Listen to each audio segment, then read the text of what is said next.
All right, welcome back, everyone. We're diving into a match that, well, let's just say it had a bit of everything. Leeds United's FA Cup run-in with Millwall. Yeah, this one had some real twists and turns, didn't it? It did.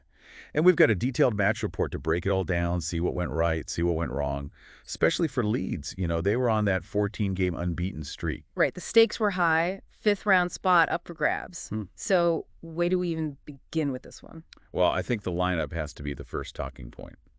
Furka really shook things up, didn't he? 10 changes, 10 players swapped out from that usual starting 11. Big statement, eh? Huge. So what do you make of it? Was he resting players for the league? Or maybe giving the younger lads a chance in the cup? Well, it's probably a bit of both, isn't it? I mean, the league's always got to be the priority, so protecting those key players, especially with all the matches coming up, makes sense.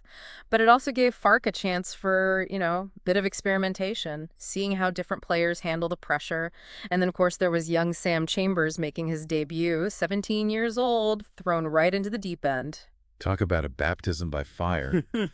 And speaking of Chambers, the report highlights this fantastic chance he had early on. Just 12 minutes in, a cleared free kick lands right at his feet, just outside the box. I mean, what a moment for a young player. Oh, absolutely. Those are the moments that can really make or break a young player's confidence.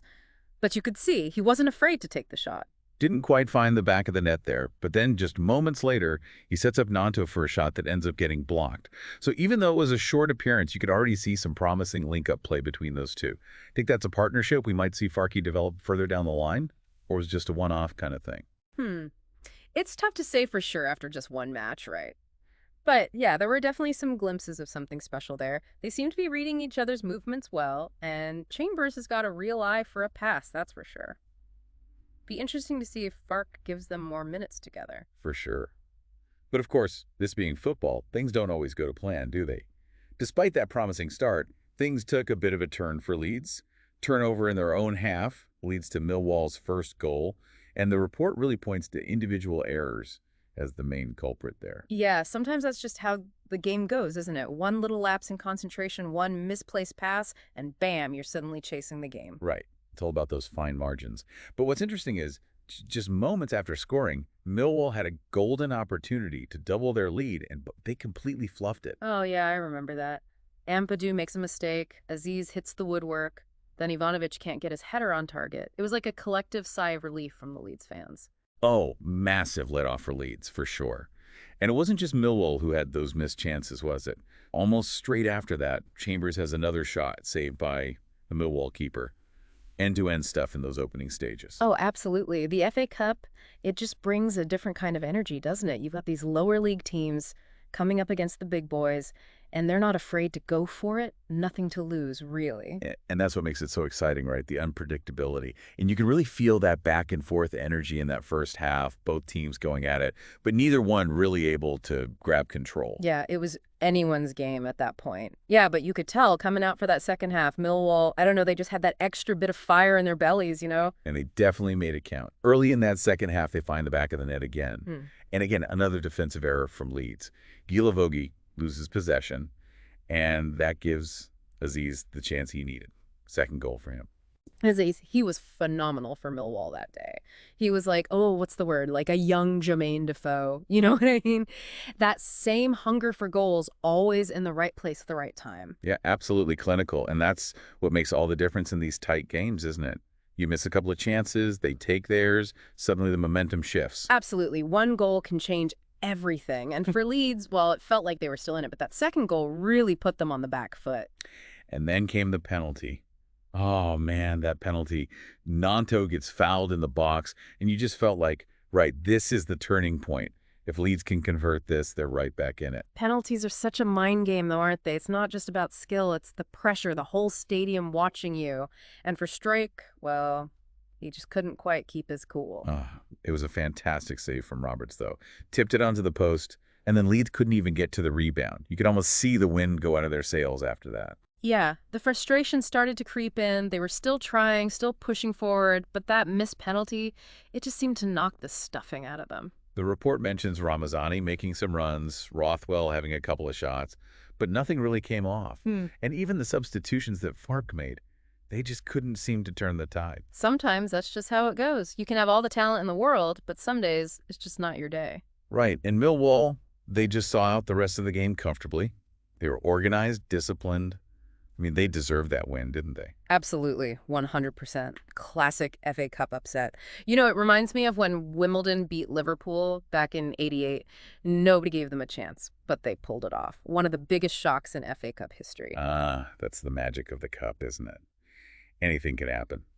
But for Leeds, yeah, this one must have stung a bit, especially after that amazing unbeaten run they were on. Of course, it's a disappointment, but it's important to keep things in perspective, right? They're still having a brilliant season. And maybe this FA Cup exit, it might even help them focus on the league. Yeah, good point. Sometimes a loss can actually be a good thing, you know, a chance to regroup, refocus. So, looking back on the match now, what were your main takeaways? What really stood out for you? Well, for Leeds, those defensive errors were definitely the biggest factor. They've been so solid at the back all season, but in this game, they were just a bit shaky, weren't they? Yeah, and those little lapses in concentration, they can be so costly. So was it just an off day, or do you think there might be a deeper defensive issue there that Leeds need to address? Tough to say for sure after just one game. I mean, maybe the changes to the lineup had something to do with it. You know, partnerships at the back, they take time to develop. Makes sense. But what about Millwall then? What were the key factors in their success? Well, for me, they just played with so much heart, you know? Took their chances, defended, like their lives depended on it. And then there was Azeez. He was just a class above. You can argue he was the difference between the two sides. Absolutely. Yeah. He really was. They came in with a plan, executed it perfectly, and in the end, they got the reward. Textbook smash and grab. It's true. Sometimes the underdogs just have their day, eh?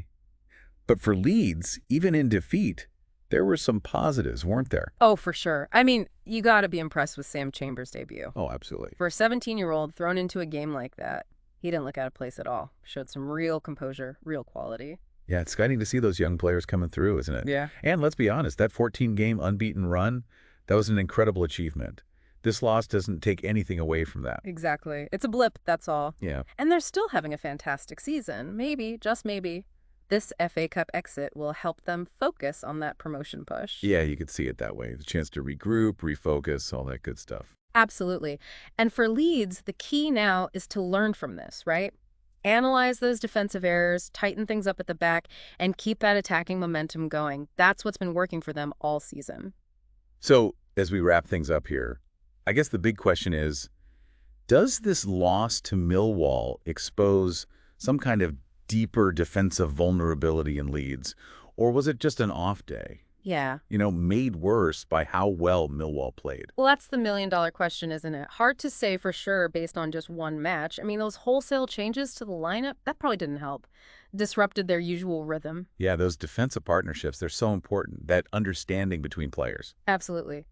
But yeah, it'll be interesting to see how Leeds respond in their next few games. Do they bounce back or do those cracks start to show again? That'll tell us a lot more than this one FA Cup result. That's the beauty of football, isn't it? You just never know what's going to happen next. Always keeps you guessing. For sure. And hey, who knows? Maybe this FA Cup exit will be the spark Leeds need to go on an even more impressive run in the league. We'll have to wait and see. Well, that brings us to the end of this deep dive. Hopefully you enjoyed this tactical breakdown as much as we did. Remember, football is a game of opinion, so we encourage you to form your own thoughts on what this result means for Leeds United going forward. Until next time, everyone.